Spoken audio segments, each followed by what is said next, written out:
استاد میرا سوال یہ ہے کہ ابھی حال ہی میں ڈاکٹر ساجد حمید صاحب نے سیشن کیا ہے محرم کے اوپر، اور انہوں نے اس میں یہ بیان کیا واقعہ کربلا کے متعلق کہ دراصل جو وہ میسیکر ہوا، وہ جو کوفہ کے لوگ شامل تھے سیدنا حسین کے قافلے میں، تو ان کی وجہ سے ہوا۔ وہ جو خطوط لکھے گئے اور پھر وہ جو شرط قبول کی تھی سیدنا حسن نے کہ میں یہ دی تھی، شرط رکھی تھی کہ میں یزید کے ہاتھ میں ہاتھ دے دوں۔ تو اس کو مولانا عتیق الرحمن سمبلی صاحب نے بھی اپنی کتاب میں اس کو لکھا ہے کہ وہ شرائط دی گئیں، لیکن اس کے اوپر انہوں نے یہ بھی لکھا ہے کہ علماء کرام کا رد عمل آیا ہے کہ یہ شاید شرائط نہیں ثابت۔ تو اس متعلق بتا دیں کہ وہ جو یہ موقف ہے کہ دراصل جو ہوا وہ کوفہ کے ہی لوگوں نے میسیکر کیا، اور اس کے علاوہ اگر کوئی کتاب آپ ریکمینڈ کرنا چاہیں اس واقعہ کربلا کے متعلق تو وہ بھی کرتے ہیں۔ شکریہ۔ دیکھیے جی، جو شرائط کا معاملہ ہے وہ تاریخی مصادر میں بیان تو ہوا ہے،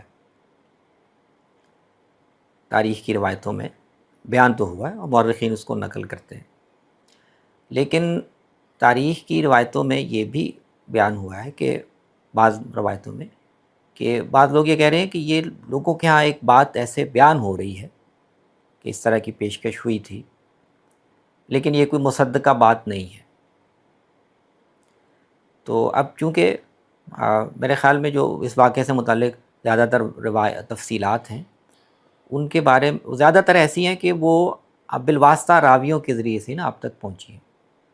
وہاں موجود لوگوں میں سے تو سیدنا علی ابن الحسین وہی زندہ بچے تھے، تو یا تو ان کے توسط سے ان کی زبان سے کوئی تفصیلات منقول ہوں مستند طریقے سے، اور انہوں نے بیان کیا ہو کہ یہ بات ہوئی تھی، یہ معاملہ پیش آیا تھا، تو میرے علم کے حد تک ان کی زبان سے یا ان کے توسط سے تو یہ چیزیں بیان نہیں ہوئیں۔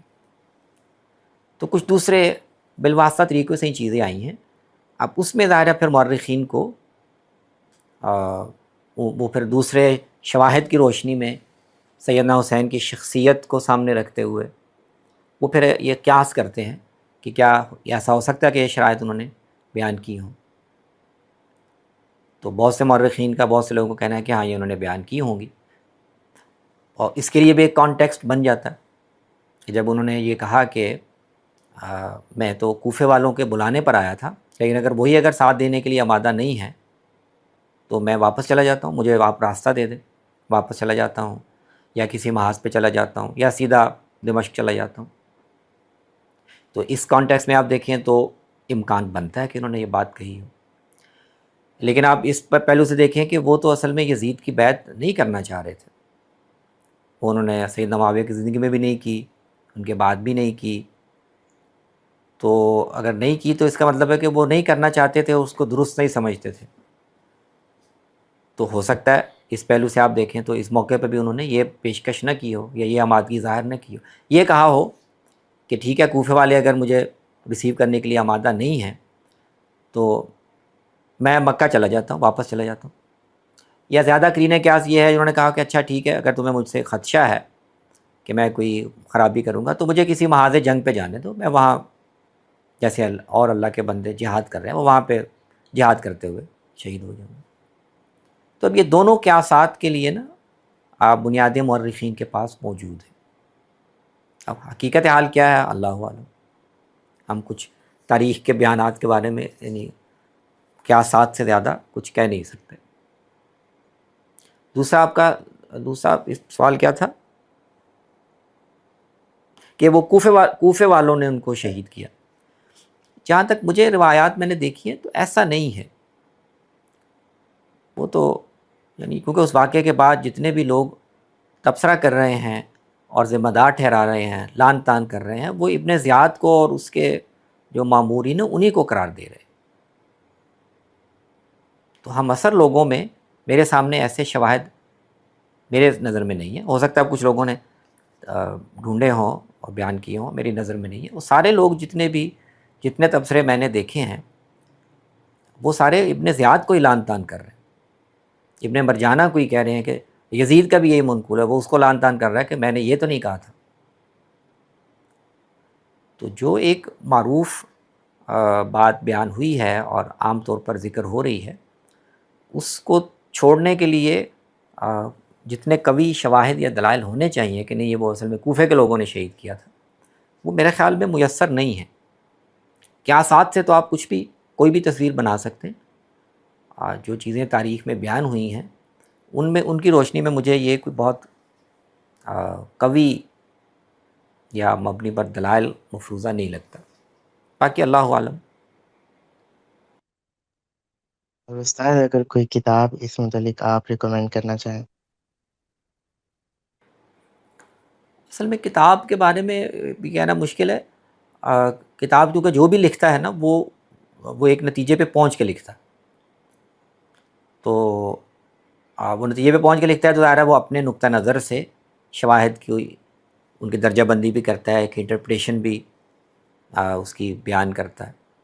تو کوئی ایک ایسی کتاب جس کے بارے میں میں کہوں کہ اس نے اس واقعے کو بالکل یعنی جیسے میری ایک انڈرسٹینڈنگ بنتی ہے اس مواد کی, اس کے مطابق کسی نے چیزوں کو پلیس کر کے وہ لکھا ہے, وہ سجیسٹ کرنا مشکل ہے. باقی معروف کتابیں جو اس موضوع پہ موجود ہیں وہ آپ کے سامنے بھی ہوں گی.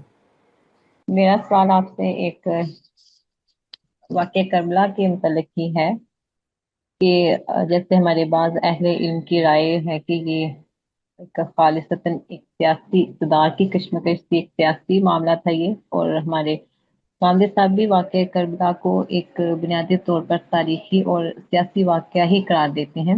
اور جیسے بھی آپ نے فرمایا کہ یہ واقعہ کربلا جب ہو گیا تو یزید نے بھی ابن زیاد کی سرزنش کی, اور غامدی صاحب بھی یزید کو امام حسین کے قتل کا براہ راست ذمہ دار نہیں ٹھہراتے. اگر یہ خالصتاً ایک سیاسی معاملہ تھا یا سیاسی اقتدار کی کشمکش تھی تو سوال پھر یہ ہے کہ بعد کی اسلامی روایت میں کربلا کو ایک خالص مذہبی معرکے کے طور پر کیسے پیش کیا گیا, اور پھر جو جملے بولے جاتے ہیں جیسے مثال کے طور پر اسلام زندہ ہوتا ہے ہر کربلا کے بعد, اور اس طرح کے اور جو جملے بولے جاتے ہیں, تو یہ مذہبی نیریٹو کے طور پر کس طرح وجود میں آئے. اور پھر اس کے ساتھ یہ بھی واضح فرما دیں جیسے امام حسن نے صلح کر لی تھی سیدنا میر معاویہ سے, تو کیا امام حسین امام حسن کے اس فیصلے پر سیٹسفائی نہیں ہوئے تھے جو بعد میں انہوں نے اس کے مطلب یہ اقدام کیا تھا؟ ہاں, تو یہ جو آپ کا دوسرا سوال ہے اس سے شروع کر لیتے ہیں. تو یہ آپ صحیح بات ہے, سیدنا حسین جو ہیں وہ امام حسن کے صلح کے فیصلے سے مطمئن نہیں تھے, ان کی رائے یہ نہیں تھی کہ وہ صلح کریں.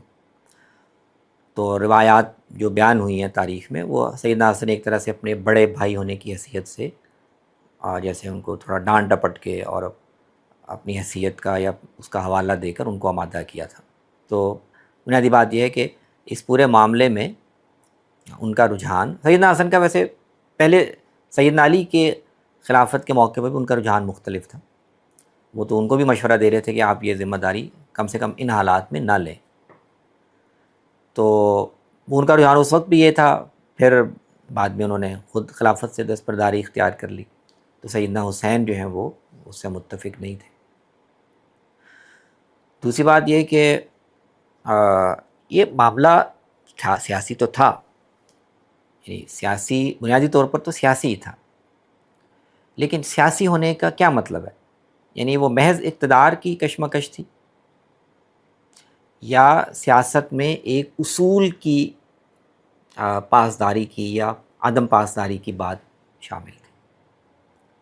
تو معاملہ سیاسی تو تھا, اس لیے کہ اقتدار کس کے پاس ہونی چاہیے, کہ ہونا چاہیے نہیں ہونا چاہیے, خلافت کس کو ملنی چاہیے, مسئلہ تو سیاسی ہے. لیکن وہ ذاتی جس کو آپ کہتے ہیں نا اقتدار کی خواہش, وہ اس کی وہ بھی ہو سکتی ہے. سیدنا حسن دائرہ خود کو اہل سمجھتے تھے کہ میں یہ ذمہ داری سنبھال سکتا ہوں, تو ہی وہ کوفہ تشریف لے گئے, ورنہ نہ جاتے. لیکن بنیادی جو کشمکش تھی وہ تو سیاسی اصول کی تھی. سیاسی اصول جو ہے وہ بدلا جا رہا تھا نا. یعنی سیدنا معاویہ نے ان کا جو ابتدائی رجحان تھا وہ یہ نہیں تھا کہ وہ اس کو بنو امیہ تک محدود رکھیں, لیکن وفات کے قریب تک جاتے ہوئے ان کا رجحان یہ بنتا چلا گیا مختلف عوامل سے. ان کے پاس بھی اپنے جوازات ہیں, وہ بھی بالکل کوئی آپ جیسے کہ خود غرضی پہ مبنی فیصلہ نہیں ہے. ان کی ایک انڈرسٹینڈنگ یہ بن گئی تھی کہ اس کو یعنی یزید ہی کو مقرر کرنا یہ بہتر ہے. بنو امیہ کے خاندانی عصبیت کے پہلو سے بھی، معاملات کو سنبھالنے کے پہلو سے بھی، اور جو سیاسی استحکام مقصود ہے اس پہلو سے بھی. تو ان کی انڈرسٹینڈنگ یہ تھی، لیکن عملاً تو یہی ہو رہا تھا نا کہ ایک سیاسی اصول بدلا جا رہا ہے. اصول یہ تھا کہ اقتدار قریش میں رہے گا، اور قریش میں جو زیادہ اہل ہوگا اس وقت وہ شورا کے اصول پر لوگوں کے مشورے سے اس کا انتخاب کیا جائے گا. تو یہ اصول تو بدلا گیا. تو اس لیے سیدنا حسن نے اور باقی چاروں وہ لوگ جو خلافت کے امیدوار ہو سکتے تھے یا خلافت کا منصب سنبھال سکتے تھے، ان چاروں نے بیعت نہیں کی. تو اس کا مطلب یہ ہے کہ مسئلہ سیاسی تھا، لیکن وہ سیاسی اصول کا مسئلہ تھا کہ جب قریش میں یہ سارے لوگ موجود ہیں جو خلافت کی ذمہ داری سنبھال سکتے ہیں، تو آپ کیوں وقت آنے پر لوگوں پر نہیں چھوڑنا چاہ رہے کہ وہ ان میں سے جس کو زیادہ اہل سمجھے منتخب کریں؟ آپ زندگی میں ہی کیوں یزید کو نامینیٹ کر کے جانا چاہ رہے ہیں؟ تو یہ بات ہے. سیدنا باقی حضرات نے 4 لوگ تھے. سیدنا عبداللہ بن عمر نے تو ویسے ہی کنارہ کشی اختیار کر لی، انہوں نے والنٹیریلی ایک طرح سے ودرا کر لیا کہ میں اس کشمکش میں نہیں آؤں گا. عبد الرحمن بن ابی بکر تھے، وہ ویسے ہی دنیا سے چلے گئے. باقی جو دونوں لوگ تھے انہوں نے اسی سیاسی اصول کا حوالہ دیتے ہوئے انہوں نے بیعت نہیں کی، اور پھر دونوں نے کوشش کی. سیدنا حسین کامیاب نہیں ہوئے، کوفے والوں نے ساتھ نہیں دیا. عبداللہ بن زبیر کو عصبیت مل گئی حجاز میں، انہوں نے اپنی خلافت قائم کر لی.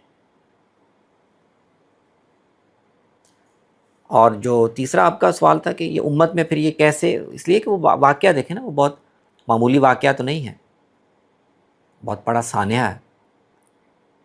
تو جیسے سیدنا عثمان کی شہادت جو ہے نا وہ نظر انداز نہیں ہو سکتی تھی. یعنی خلیفہ اور اتنے بڑے خاندان کا فرما روا وہ قتل ہو گیا ہے، تو یہ نہیں ہو سکتا تھا کہ اس کا کوئی رد عمل نہ آئے. ایسے سیدنا حسین کی جو شہادت ہے وہ ایسا نہیں ہے کہ اس پہ کوئی رد عمل نہ آتا. وہ اس وقت بھی رد عمل آیا، لوگوں نے بیعتیں توڑیں، بغاوتیں کی، بدلہ لیا، اور اس کے بعد پھر وہ ایک مستقل بیانیہ بنتا چلا گیا. پھر وہ ایک خاص، یعنی اہل تشیع کے لیے تو وہ ایک گویا شناخت کا حصہ بن گیا، تو انہوں نے پھر اس کو زندہ رکھا. تو اس طرح سے چیزیں تاریخ میں آگے بڑھیں.